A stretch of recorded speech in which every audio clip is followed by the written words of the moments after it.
get Cuomo in here. Mr. President, it's Chris Cuomo. Thank you for taking the Chris. opportunity. Good. Appreciate you doing it. Okay. A couple of points of uncertainty. You're talking about, you just said a moment ago that you believe you can convince the American people about what you're doing. One of the things that keeps coming up in polling is that they don't know what you're doing and why you're doing it, that there doesn't seem to be a plan. What does that mean to you in terms of how you have to make the case to the American people to have them deal with the period that it takes for a turnaround?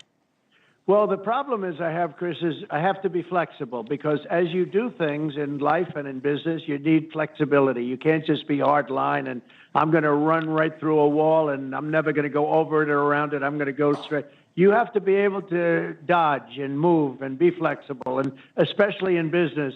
Now, with the cars, I'm getting a 25% tariff for the people. We're taking in billions and billions of dollars, but they're hurt because they can't switch over 100% of the content of the car within a very short period of time.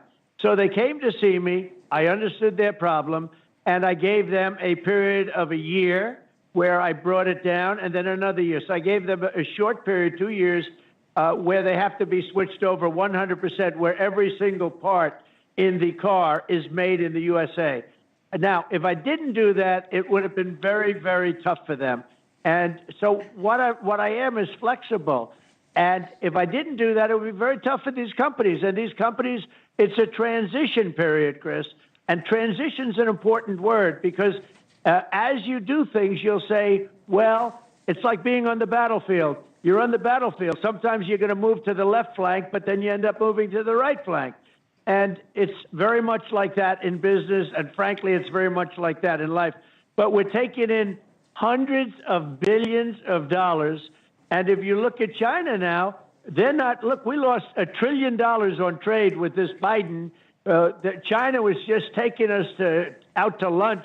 There's never been anything like it, the way we were ripped off. We were ripped off by China, but we were ripped off by everybody, but really by China.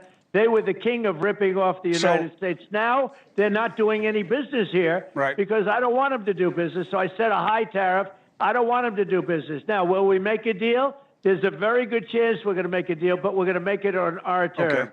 Okay. Mr. President, it's got to be fair.